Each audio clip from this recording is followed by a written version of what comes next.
Ipinta ang mga salita, tulain ang indak, sumayaw sa himig, awitin ang diwa. Dati akong Paraluman. Ang programa ukol sa mga ulat sa komunidad ng sining at kultura. Magtanong, magbungkahi, at makibahagi. Dito lamang sa Dati Akong Paraluman. Tuwing Lunes, alas 3 ng hapon. Dati Akong Paraluman. Sa Radyo Katipunan, 87.9 FM.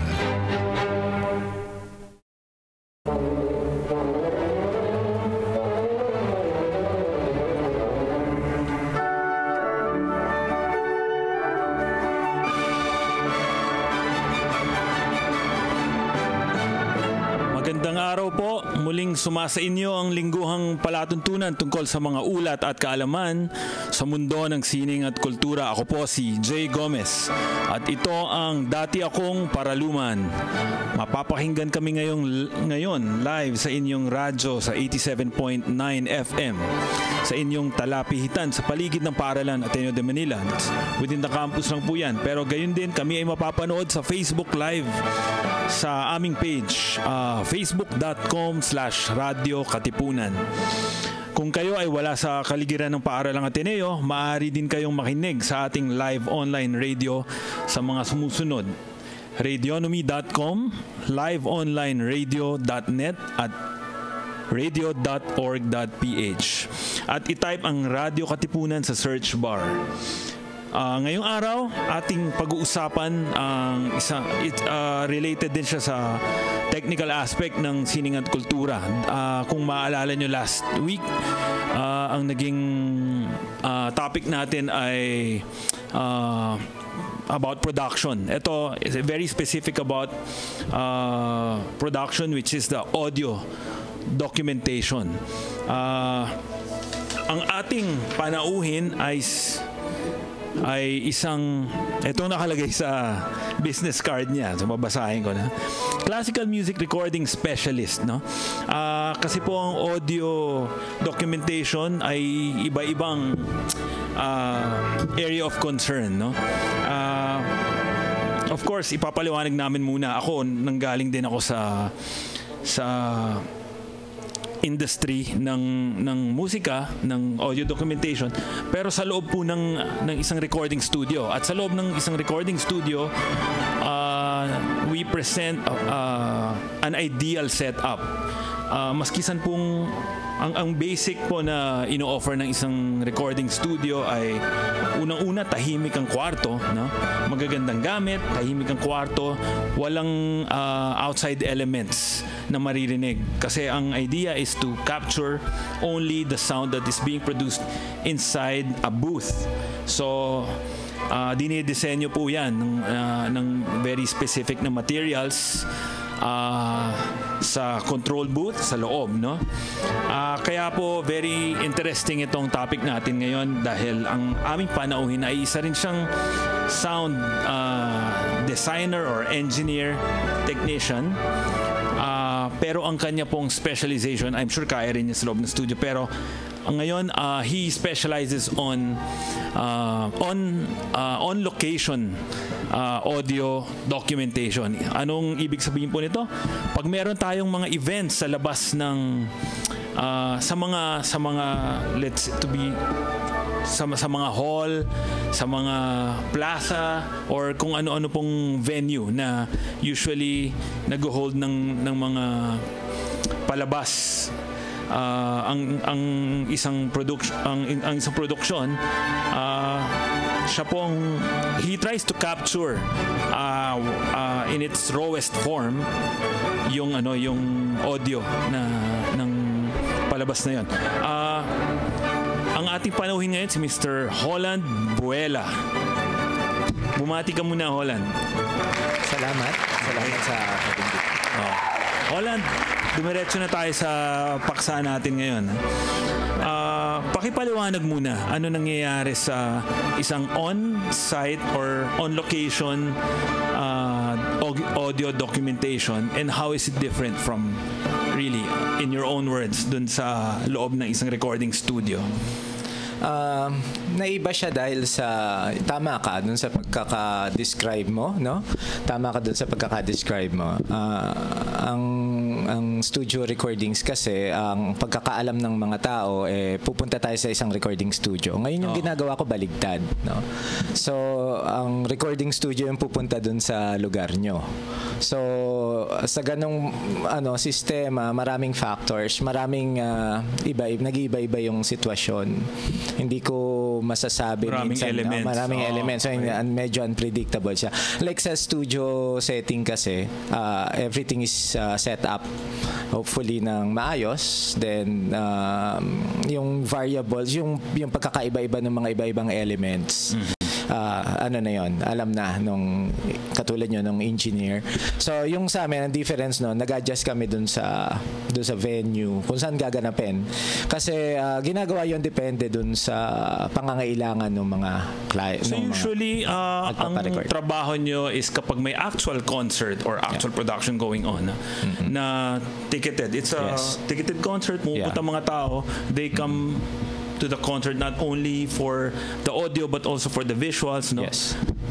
So dino-document nyo yung lahat ng tunog dun sa, pero ang purpose talaga ng tao is to attend the concert. Yes, no? yes. So we document for future distribution. Yes. Diba? Yes. Okay. Tama ka doon. Yun yung nag-adapt kami doon sa ganung sitwasyon na ang priority parate manood sila nung concert. At yan ang sinasabi ko, ang pinakamaganda sa atin, mag-attend tayo ng mga konsyerto, ng mga kung anong musika yung gusto nyong pakinggan, attend kayo kasi yun yung pinakamagandang experience, no? Ang sarap sa amin sa classical, no, sa mga orchestra kasi siya unamplified. Ibig sabihin walang amplification normally, no? So yung naririnig nyo, yun talaga yung natural na tunog ng instrumento. So walang mikropono doon, walang speakers, no? So yun yung pinakamaganda kasi live yung tunog talaga ng instrumento. Pangalawa, so sa ganong yung mga mikropono na nakikita nyo, hindi siya nag-amplify or hindi siya naglalabas ng tunog sa speakers. Ang ginagawa namin, nagka-capture kami ng sound. Kasi sabi ko nga, pagkatapos ng isang magandang konsyerto, tapos na yun. So, papasok na yung pangalawa na yung documentation or na-record ba. Kasi minsan may magic dun sa concert. Ang ganda ng concert na napanood natin. Tapos na yun. Paano maririnig na ibang tao? Performance level ang sinusubukan mong hulihin. Yes. Sa audio, no? Saka may magic. Kasi sa loob ho ng studio, we can have a take 1, take 2. No? Then, alam naman natin yan. Ginagawa ko yan lagi. No? Saka kapag maraming boses, no? We can separately record per voice. Yes. Pero ito, performance ang inuhuli natin. No? Okay. So, walang take 2 to. So, yun yung challenge. So, may ibang hirap ba? So, yung mga katulad na walang take 2 yun. So, kailangan makapture mo ng maganda. Well, sa ganun, ang burden sa artists, no? Pero, ngayon, ano bang senaryo? I mean, saan ka madalas? Anong klaseng venue? Balikan ko lang muna yung challenges sige, nung gano'n. Aside sa artist, mas malakas ang burden, mataas din ang risk sa recording kasi kapag pumalpak yung gamit, mawala ng take 2 So once in a lifetime yun. Kunyari may bisita tayo sa ibang bansa.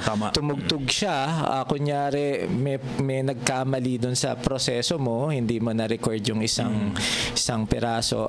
Mostly putol na yun. Wala na forever. Maski perfect yung performance, ikaw ang pumalya. So ang nakadinig lang, ang nakadinig lang yung mga actual concert goers. Ibig sabihin doon sa oras na nandoon ka nagre-record ka, bawal kami magkamali, bawal pumalpak doon. So we make sure, ginagawa namin ng paraan. Yun yung challenge doon, mahirap din. Hindi minsan alam kasi sabi ko nga, pag seamless yung trabaho namin, hindi yan pansin ng kliyente, basta okay yung produkto. Napapansin lang ang isang material produkto kapag may depekto. Then parang pangit yung binigay sa or putol, wala yung parang hindi ba na-record yung umpisa, may kanta pala doon kasi minsan may nag-uumpisa na yung, hindi pa nag-uumpisa yung concert, nag-uumpisa na yung kanta, may mga piyesang ganun eh. So dapat ma-capture mo. So pag hindi mo nakuha yun, sasabihin nung composer o nung mga kumakanta na kami nung nasaan yun, bakit nakuha mo yun lang. So pag hindi mo alam yung ginagawa mo, wala na. And you are a team of how many sa recording? Of course, you set up the microphones in strategic locations. So kung technically tayo, ang yan may mga aspekto. So dapat doon may eksperto sa pagpo-position ng mikropono. Ibang expertise, no? May eksperto doon sa pagre-record. But this is all under your watch, diba? Yes. So ginagawa ko, may mga tao ko naka-assign. Alam na nila yung kung gaano kataas yung mikropono, kung choir, ganito yung setup, kung orchestra, nag-iba-iba eh. So ang clientele mo is, nabanggit mo may choral music, yes, no? Choral concert. Ano pa yung iba? Orchestral, no? Yan nga pala yung patutugtugin natin na sample work ni kasi tandaan mo, nasa isang lugar tayo ng choral music dito, napaka laki, buhay na buhay tayo. Anong choral music dito buhay na buhay, at saka talaga yung quality ng natin maganda. Kahit sa kanto, may mga dyan, barangay choir, may mga church choir, and lahat dyan, karamihan dyan magagaling talaga. So paano ngayon, halimbawa open air, barangay performance, naisip ko lang. Tama ka dun. Kasi isa pa sa mga nire-record ko, banda. Wala sa loob ng teatro. Wala, yan so may isang banda, brass band, yun sa probinsya, yung mga banda rito, banda ron. Usually sa plaza yan, mga torotot, diba? So punta kami doon, sabi, sir, saan maganda mag-record? Sabi ko, ano ba yung meron kayo? At saka saan ba kayo sa normally, tapos yung tunog, titingnan natin doon. Alam mo na kung saan kami nag-record. Doon sa isang eskwelahan, linggo yon, so sarado doon kami sa isang gymnasium. So semi-open air yon, kasi ang open air technically walang bubong, no? Pero doon may bubong, pero semi-open air kasi yung gilid bukas. So sabi ko, basketball court yun, parang probinsya ganun, basketball court, yun ang concert hall nila. So nagre-record tayo doon.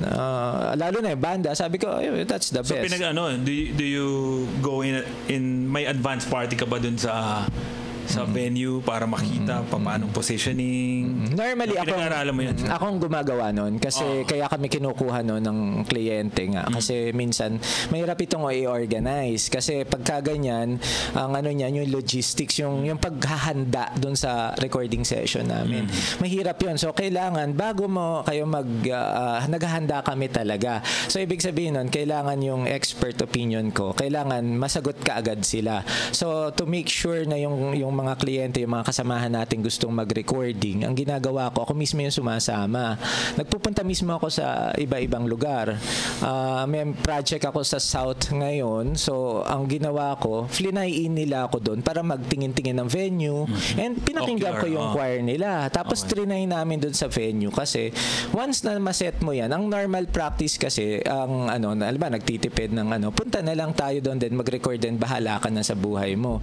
Ang sa akin kasi, kung mapapaghandaan naman natin, di gawin natin yung pinakamaganda. So kung may time tayo, kung may resources, sinasamahan ko yung kliyente, wino-walk ko sila dun sa mangyayari. Kasi karamihan ito walang experience sa pagre-record. So hindi nila alam kung anong gagawin ko. Makikinig lang sila sa mungkahi mo.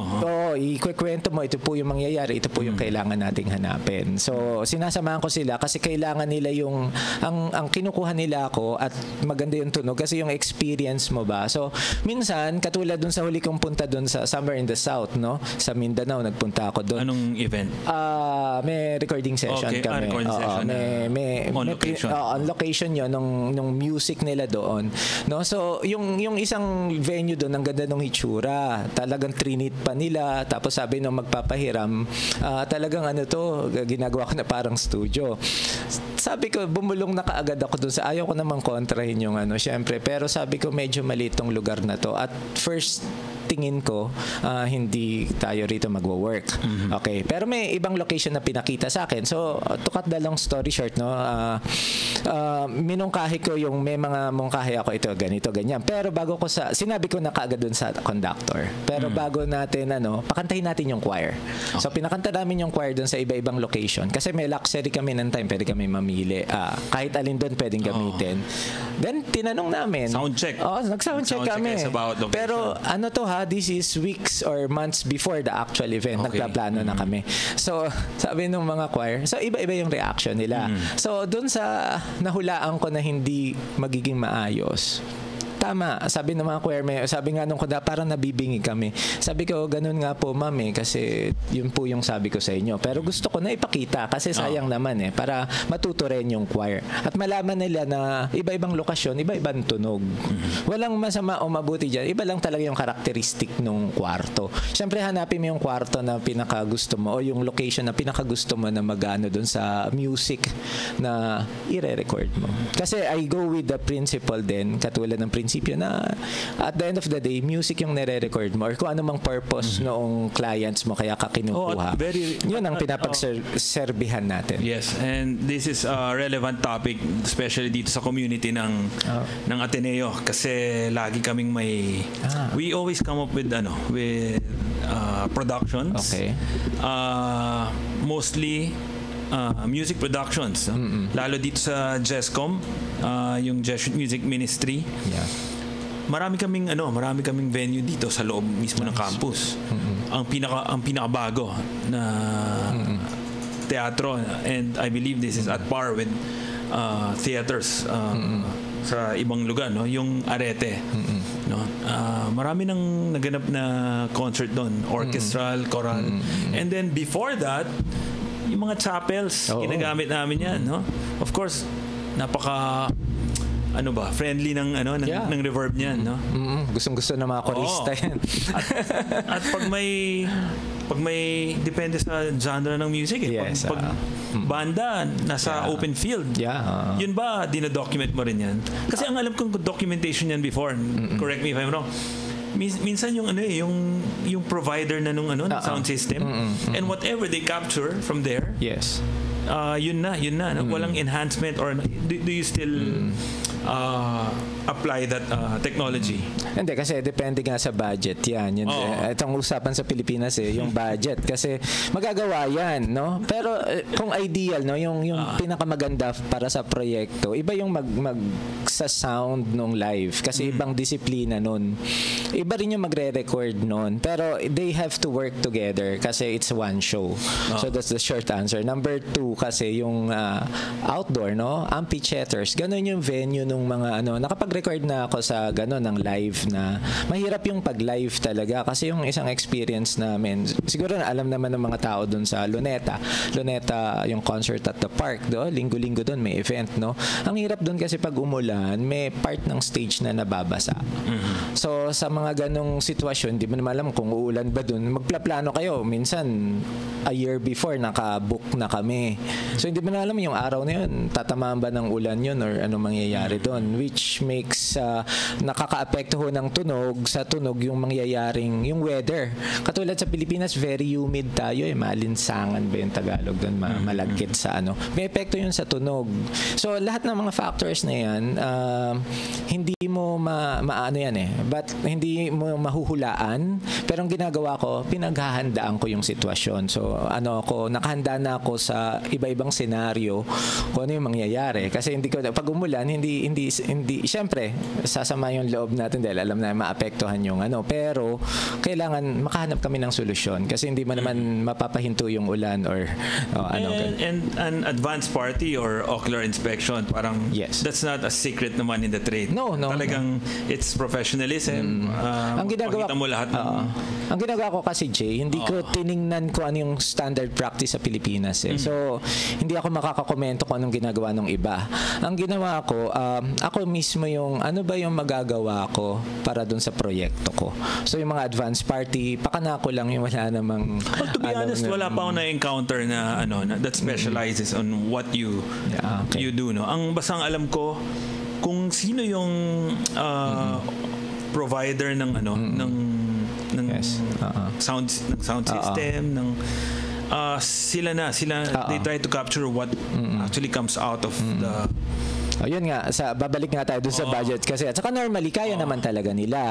Pero may compromise dun may epekto ho yun. Mas mura yun, pero tandaan nyo yung pumapasok dun. Ang una nilang priority o yung tunog noong actual concert kung ina-amplify. Yes. Para nga makatipid yung mag-amplify sila na rin yung magre-record. Nagagawa naman ho yan. Kasi minsan yun na yung nire-release as album no? Ayun lang. They don't have a separate session na for audio release talaga. Ngayon ang dami pa lumabas na avenues, like iba pa pala ang timpla sa streaming, iba pa pala ang timpla sa live telecast, iba pa pala sa so ang ginagawa ko dyan, Jay, nagre-research ako kasi nagbabago.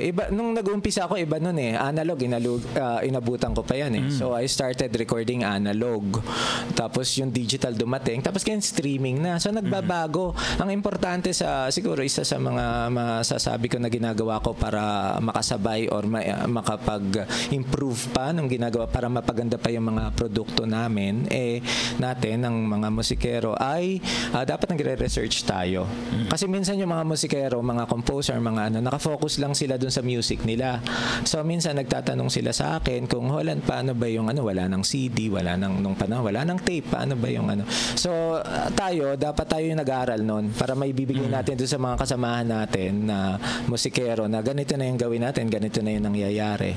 Or pag may tanong sila, ilalagay ba natin to sa streaming or may research ka, alam mo yung pinag-uusapan. Kasi ang recording, nung nag-umpisa ka, iba ang technology nagbabago yan. So taon-taon yan. So kailangan updated tayo. So yun yung ginagawa ko para pagharap ko sa inyo, may tanong kayo, prepared ako dun sa kliyente. And your background in music, I believe you're a choral conductor from UST. Magkaklase tayo. Klase ba tayo? Baka nakita tayo doon, nagsasalubong. And your business card says classical music. Your leaning is more on this. No? Pero you're open to other genres and you have been. Maganda yung yung mo doon kasi nagumpisa ako choral conductor. Gusto ko kasi maging na-in-love ako sa tunog ng pipe organ, ng choir, choral music. Yan talaga yung first love ko. And you're a keyboardist as well, huh? Yeah, I play kasi pagka marunong ka mag-pipe organ and pag nag-aral ka ng music. So nag-start ako niyan, choral conducting. Okay. So I did my research, alam ko na kaagad yan na yan ang gagawin ko pagdating ko ng kolehiyo. So inaral ko yan, nag-aral ako doon. Pero bakit ako nakapunta dito? Kasi nakita ko na nung nagsisimula ako, incidentally, nagre-record na rin ako. Ang kwento ko nga noon, nung una kasi, pag choir conductor ka, inaaral mo yung iba-ibang tunog ng mga music. Wala pa namang YouTube noon, wala pa namang internet. So paano mo maririnig yung tunog ng music na nasa pyesa, lalo na kung nag-aaral ka pa lang. So ang gagawin mo noon, mag-attend ka ng concert. So ang ginagawa ko noon, if I may disclose, nagtatago ako ng recorder or standard practice yun noon na may mga recorder, mga incriminate mo sarili mo, pero sige lang. Hindi, walang noon. So may recorders kami, pero ang purpose mo noon is for studies. Okay. So inaaral namin, ang tawag niyan sa pop ata, bootleg ba yung tawag diyan. So bago pa lang i-release yung album, nag-attend sila ng concert, i-record nila, tapos i-release na nila illegally. Iba 'yon. Ang ginagawa namin or karamihan naman, i-record mo para matutunan mo. Okay. Kasi ma-playback mo 'yan mare-rewind paano pre-pronounce yung gaano kabagal yung So it's more of the learning. So incidentally, nag-work na ako with the tape. High school pa lang kami noon. So mahilig kami sa choir and paano ba kantahin to. Nagko-conduct na kasi ako ng choir high school pa lang So nag-aaral ka noon. Ang pag-aaral namin pakikinig. So attend ng concert, rewind mo sa bahay. Paano pre-pronounce yung mga Latin, mga Kyrie. So inaaral namin yan kasi hindi talaga So doon ako nag-umpisa, nag-record doon. Tapos isa sa mga unang-una kong recording, professional recording, may ka-choir ako, sila ng choral competition. So sabi niya sa akin noon, pwede ba i-record? Kasi ang isip ko, sabi niya, after the competition, i-record, ibibigay or ibebenta or ipropromote yung music kung ano man. So isa yun sa mga una kong project. Parang ang impression natin, kala natin pirata, di ba? Yeah. Pero hindi, yung katulad nga nung una, ang ano nun, para sa pag-aaral ko. Then yung pangalawa, doon na yung professional. Kaya sabi ko yung una, swerte ako kasi nag-umpisa ako yung mga professional recording ko. Talagang may gamit. Either competition, professional choirs, magagaling. So, inirelease namin yung CD nila nung organizer, not me, kasi hindi naman ako nagre-release niyan. Then pangalawa, nung estudyante ako sa UST, yung mga kaklase ko nagre-recital, nire-record ko yung recital nila. So, kasi yun yung documentation part. No, professional to. We were already paid. Maswerte ako noon. Nag-umpisa ako, professionally, compensated So, I have to be professional. Walang excuses ako noon Estudyante pa lang ako. And that includes, I would guess, updating ng gamit. Sa ngayon. Parang software din yan. Yes, sa ngayon. Oo. Updating noong time na yon, I did research. So, nung nag-uumpisa na ako noon, tapos nag-uumpisa na yung mga recording sa mga school. Train ako sa UST kasi meron kaming sa music, meron ng recording studio no. Nag-uumpisa na yung recording studio no. Kailangan ng tao, kailangan ng magko-contribute dun sa programa nila doon. So kami yung train nila nung inayos yung studio. Isa kami sa mga unang nagka-training. Was it a formal class o voluntary? They were offering it as a formal, informal siya. Formal siya in a way na talagang, syempre, binayaran yun. Mahal yung bayad dun sa gamit niya. So, yung training, kasi syempre, nagbenta ka ng gamit, train mo yung tao, no? So, wala pa namang empleyado nun masyado. Isa lang yung head ng media department namin. So, kami puro estudyante. Kasi kami yung mag-produce ng music dun sa gagawin kung anumang production ng eskwelahan natin, no? Na yung iproproduce na music na yun. So, yun yung So, Holland, gusto kong ipadinig sa mga tagapakinig natin, mga nanonood din sa Facebook Live. Isa sa mga naging recent works mo, no? Holland is parang suki ka na ata sa Philippine Philharmonic Orchestra, no? Nagkakasalubong tayo lagi sa corridors ng CCP. Cultural Center of the Philippines, and every time lagi kang merong audio documentation. So, we would like to play.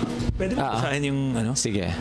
Kasi to, unang special to sa mga nanonood saka sa mga nakikinig. Kasi itong recording na to, hindi pa to na-play. Okay. Pero kasi syempre stricto naman yung mga artists and I respect that. Yun yung ethics natin na kung ano yung gusto nilang ipatugtog, di ba? Yes. Kasi that will best represent the artist. No? Anyway, humingi kami ng permiso dun sa conductor, sa music director. Specific episode. So ngayon, maririnig for the first time isa sa mga season concert. Kung nanonood kayo ng season concert ng PPO sa Philippine Philharmonic Orchestra. Ito yung tinugtog nila. Itong performance na to nangyari nung March 15 ng taon na ito. Okay. So tinugtog nila yung hindi natin may feature lahat kasi isang symphony ito So ang minungkahi ko isang movement lang no. Yung third movement ng Symphony number 5. Sige, mas maganda. Ikaw na lang.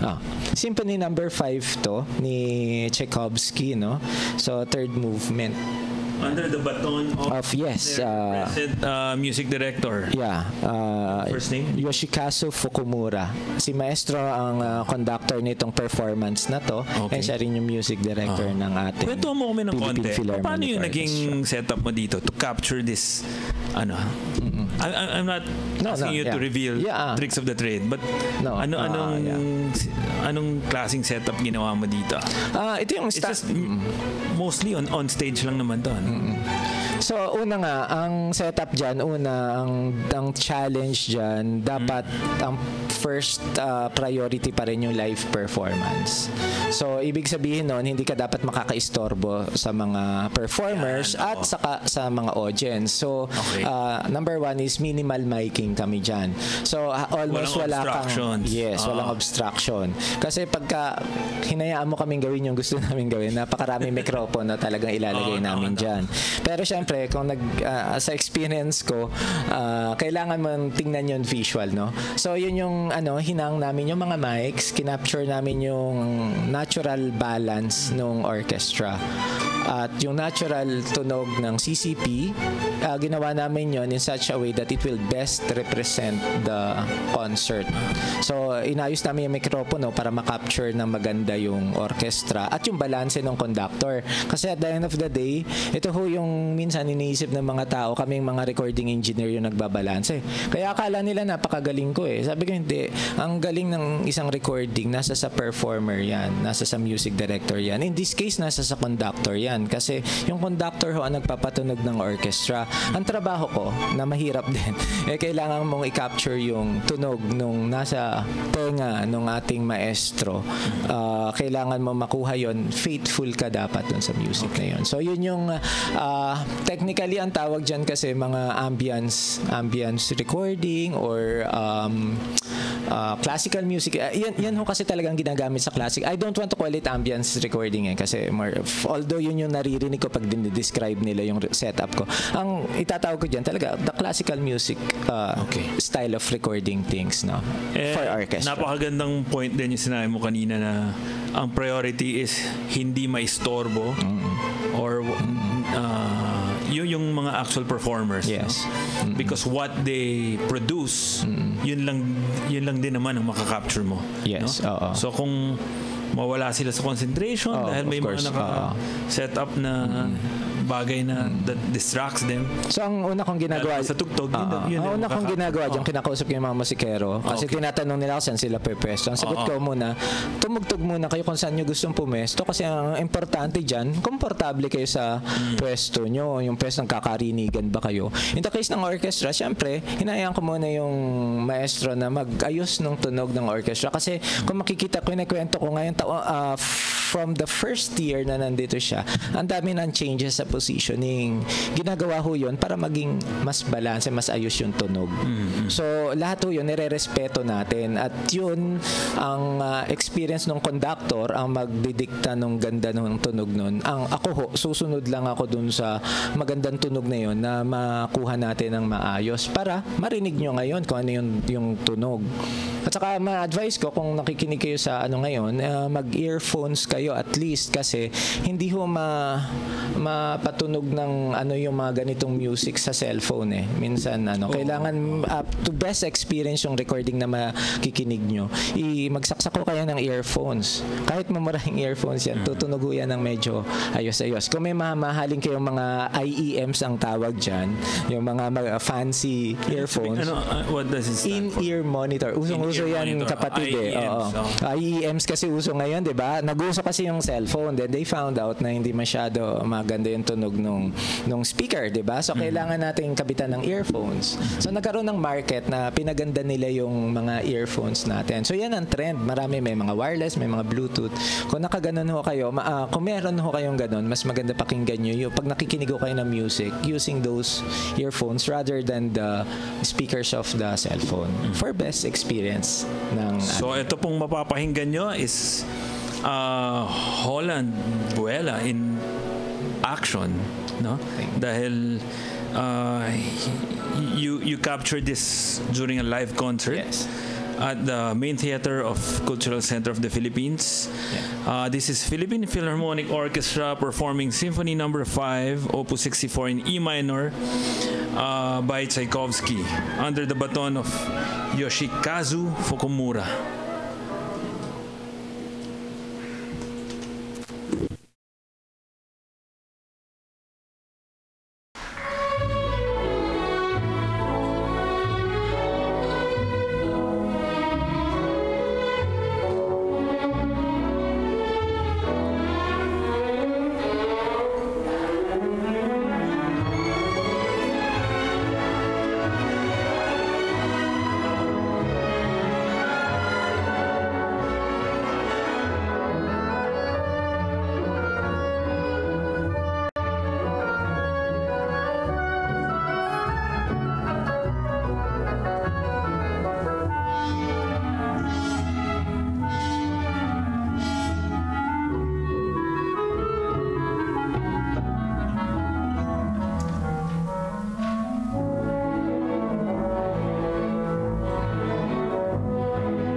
Sorry.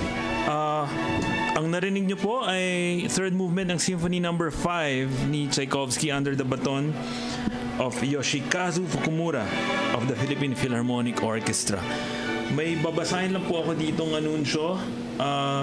Kung nakikita nyo to sa mga screen ninyo, si David Haas is in town for the second time. Jesuit Communications and Savor School invite you to the events with international liturgical music composer David Haas on November 9, Saturday at Savor School, San Juan. There will be liturgical music workshop for choirs, church musicians. Baka interesado ka mag-attend dito. Syempre, pare. Organ player ka, di ba? Okay, yeah. And choral directors from 9 a.m. 12 noon of the same day. Again, that's November 9. And then a concert featuring the music of David Haas and the Jesuit Music Ministry with performances from Bukas Palad, Ateneo Chamber Singers, Hangad, Himig Jesuita, Mary the Queen Choir, Pansol Choir, Tinig Barangka, and Father Manoling Francisco from the Society of Jesus at 5 p.m.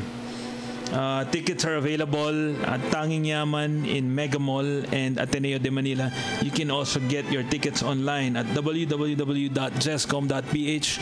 For inquiries, please call 8426-5971. Please take note of the additional 8, no? Yung dating existing number na 426-5971. Lagyan nyo ng 8 sa unahan. Local 110 and 113. Or email sales@jescom.ph. Kung masyadong mabilis ko binasa, paki-replay na lang yung episode mamaya. And I would also like to read on air itong kung saan nyo makokontak si Holland if you need excellent, superb audio documentation for a big event, no? Holland Buela, classical music recording specialist. You can email him at this is your website, classicalrecordist.com. Again, that's classicalrecordist.com. And his email is hollandbuela@classicalrecordist.com. Makikita nyo rin yan sa comment section. His number is 0917-518-1881 and 0919-998-8128. Siguro may sample works ka ba na naka-upload sa Facebook, or they can also get in touch with you at www.facebook.com/hollandbuela. Nasa comment section din po yan. Ituloy natin yung pinag-uusapan natin, Holland. Did you start from alam mo naman buhay natin as conservatory students, maraming documentation in terms of yung mga recitals natin, mga graduating students, and you said that was your initial entry to the business, no? So iba-ibang instrumento yan, no? And it's a smaller scale, hindi orchestral, hindi choral. There's choral, no? So solo instruments usually, solo vocals. Anong may iba bang demands yan? Is it much less? Is it ibalik ko yung kwento ko nung sige, yung umpisa natin, no? Yung kanina, no? So sabi ko, swerte ako nung habang inaalala ko in preparing for this interview, no? Yung una ko pala mga recording nun, katulad nun, yung sinabi ko yung choral competition. Ginawa siya sa UP Bahay ng Alumni.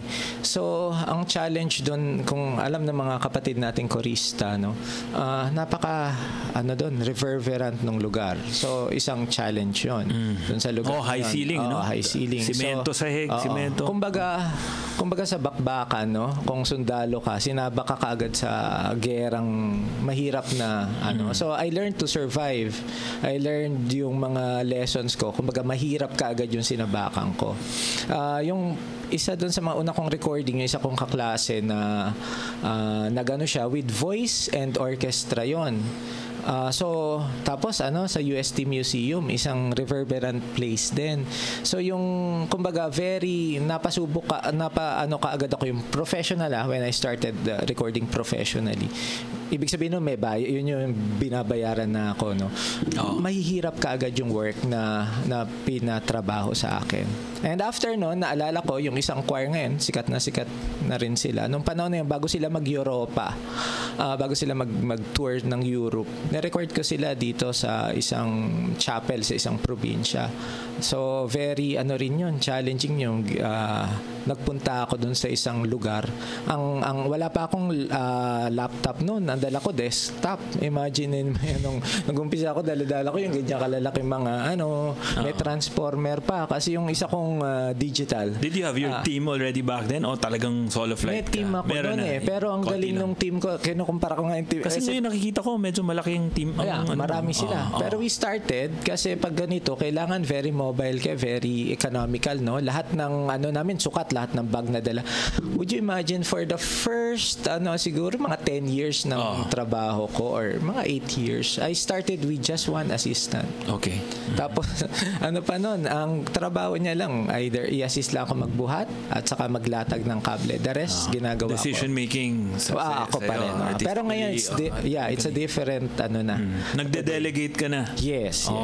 Kasi ang dami na namin ginagawa. Kasi dati noon, syempre you're still starting and learning. So ganun, I've learned from that. Ano nga yung tatanong ko sa'yo? Hindi. May naisip ako habang sige. Okay. Pakilatag na sa amin. No? What makes a good recording once and for all? Magandang tanong yan. Okay. For me, para sa akin, ang good recording una, yung music first, no? So, kailangan gusto mo yung music na pinapakinggan mo or yung music, yung repertoire, yung tinutugtog. Okay? In order of So, music first. Then, yung performance. Next. Then, ang sumunod dyan, yung venue and the instrument dapat maayos. Then, doon pa lang yung huli yung the technical aspect of recording it. So, anong ibig kong sabihin doon? Ang pinaka-importante una mong papakinggan doon, kung hindi mo naman type yung music, hindi mo papakinggan yun. For example, kung hindi ka naman mahilig sa mga let's say metal music, no? Kung hindi mo ngayon ang gusto mo, for example, mga ballad. So, kung metal yung yung genre of mga metal, halimbawa ayaw mo yung mga ganon, hindi mo magugustuhan yung kahit anong gandang recording ng kahit anong galing ng artist. Kasi yung music hindi mo gusto to start with. Ganon din yun, baligtad yung kung fan naman ng metal, yung nakikinig ng, for example, orchestral music, hindi nila type yun kahit ang ganda-ganda ng recording, kahit excellent yung performance. So that's in order of priority din. Sumunod doon yung performance. Ang ganda nga ng repertoire mo, hindi mo naman matugtog, ma-execute na maayos, it will be a bad recording pa rin at the end of the day, no? Kailangan maging maayos, no? Then number 3, venue or the instrument, yan isang problema. Kung maganda yung tugtog mo, yung venue mo naman, for example, nasa basketball court ka, siyempre iba yung tunog nun sa totoong concert hall. Kasi at the end of the day, it's still the function of the venue. Halimbawa, ang function ng venue, basketball court, para sa basketball yun. Unlike yung hall, ang function nun, para makinig yung mga tao. Ibig sabihin nun, sa hall, tahimik. Walang noise ng electric fan or walang noise ng, hindi mo maririnig yung daan ng mga sasakyan sa likod. Unlike sa basketball court, walang, ganun talaga yun eh. So, venue and of course, yung instrument, kung hindi maganda yung instrumento mo, paano ka mag-recreate ng magandang music, ng magandang performance? Pag open field or open venue, parang you can only do so much. Yes. No? Yeah. Pero, kasi halimbawa, ini-imagine ko nga kung may dumaan na helicopter. Hindi mo naman aalisin yun di ba? Binibiro nga kita kanina. May, gagawin mong Atmos yun, ang tawag doon, yung Atmos. Dolby Atmos kasi, di ba dati 5.1. So, may nanggagaling ng tunog sa gitna, sa dalawang gilid, sa likod, may subwoofer. Ngayon, ang pinakabago sa mga sinehan, yung Atmos, yung galing sa taas yung tunog. May mga cinemas ngayon, Atmos yung ibig sabihin na may speaker sa taas. So, ang joke ko dyan, sa ceiling, ang joke ko dyan, gawin mong Atmos yung recording. Hindi ako masyadong observant, but nung unang panahon ba, harap lang. Tapos nadagdag yung likod. Actually, ang history niyan, mono muna yan eh. Mono, then naging stereo, then they experimented from the 2 channels. Napakaba ng history niyan. Pero nag-umpisa isa, naging 2. Ngayon, ang dami na, 7.1. Alam mo nung may mga home theater yan sa bahay, di ba? May mga 7.1, may mga 5.1 pagpunta kayo sa mall. Yun na yung formats ngayon. yon. So ibig sabihin yan ang minamaster ko nga lang is the art of the 2-track recording, the stereo recording. Yun pa lang nga ang ginagawa nating mastery Iba pa yun yung field. ino-offer ng services mo. So, as of now, kasi yun ang need Yes. Pero I would like to venture to multi-channel recordings. Tapos meron na nga ngayon bago yung mga 3D sound. Kung naglalaro kayo ng mga gaming, di ba? Yung sa game, very immersive yun. Pag umano ka, may narinig ka sa likod na para may pumuputok, iharap mo yung perspective mo, makikita mo doon galing. So ngayon, sa gaming, very yan. Kasi immersive technology na tayo ngayon di ba? Yung mga gaming natin. So, pumupunta rin yung recording technique doon na meron din sila mga 3D ang tawag dyan na mga ambisonics, ang mga type of microphones yan na it captures the sound 3-dimensionally. So, hindi lang sa taas, hindi sa baba, gilid, lahat all around us. Then, it becomes an immersive experience. Pero, bago pa ho yan, hindi pa siya ganun ka-standard.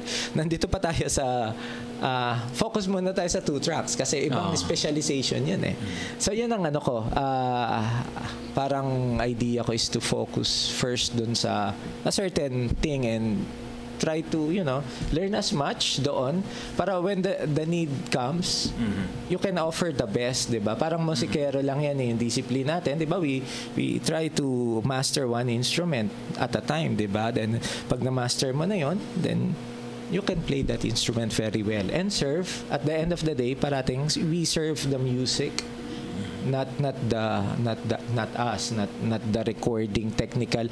Kumbaga hindi naman pinapagmalaki na kasi may ganun kasi may audiophile industry, iba pang usapan yun. So sa audiophile industry minsan ang is yung quality, yung technical 24-bit ba yan? So marami nagtatanong sa akin 192.24 yung mga ganung usapan. Those are technical numbers, no?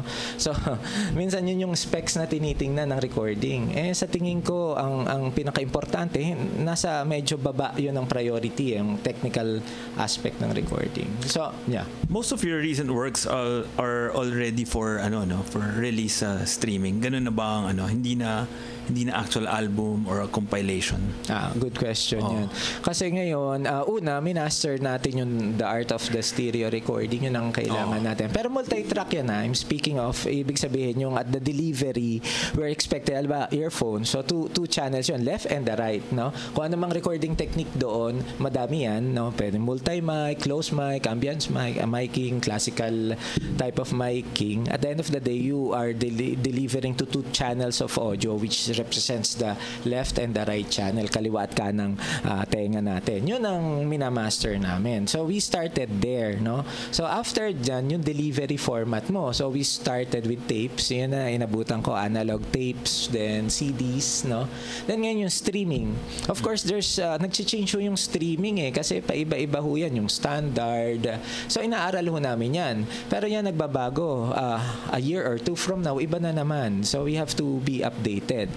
So hindi namin chine-chase hindi namin hinahabol yung technology kasi hindi maabutan yun. Pero kailangan lang updated ka na alam mo yung best doon sa gagawin mo. In this case, ang importante sa tingin ko yung 2 channels of audio, masterin mo yun para pagdating ng mga format, darating yan, i-adapt mo na lang doon sa delivery. Kumbaga kung paano pupunta doon sa mga audience yung music na na-record mo. Katulad natin, dalawang natin, yung air, yung radio chat, yung frequency natin. And number 2, ito Facebook Live. It's another technical aspect ng delivery which changes over time. Okay. Holland, I love episodes wherein I don't have to do much of the talking. Maraming salamat. Very informative episode. Yeah. I hope to work with you soon. Yeah, Jescom hope to work with you soon. Yeah, Ateneo. good. No? Yeah. Would like to tama. Nilagay na pala natin sa comment section. So please touch base with Mr. Holland Buela kung meron kayong mga matataas na standards in audio documentation. Do you also teach this? Pag may nagtatanong, you're open to I give may mga small groups minsan yung church, in a church mga seminars. So marami yung pagsimbahan, malaking audience to minsan small groups lang. Okay, maraming salamat sa ating panauhin ngayon, Mr. Holland Buela, classical music recording specialist. Para sa inyong mga komento o panukala patungkol sa programang inyong napakinggan o napanood, mangyari lamang na ipadala ito sa amin via email sa radiokatipunan@gmail.com. Sundan nyo rin ang iba naming social media accounts para sa pinakabagong updates tungkol sa aming mga programa dito sa Radyo Katipunan, sa Instagram at Twitter sa handle na @Radyo Katipunan, at inyo ring mapapanood ang replay ng palatuntunan ito sa ating YouTube channel, youtube.com/Radyo Katipunan FM. We would like to leave you with a track from a Christmas album I made laging ako, no? Yung album na ginawa ko last year, it's a Christmas album. It's my saxophone album. I worked with Miss Rica Arambulo, who recorded the keyboard, arranged it. This is Bituin, written by Father Arnel Aquino. Sa ngalan ng bumubuo ng programang ito po si Mr. Justin Pontinio. Ito po ang inyong lingkod, Jay Gomez. Hanggang sa muli.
Ipinta ang mga salita, tulain ang indak, sumayaw sa himig, awitin ang diwa.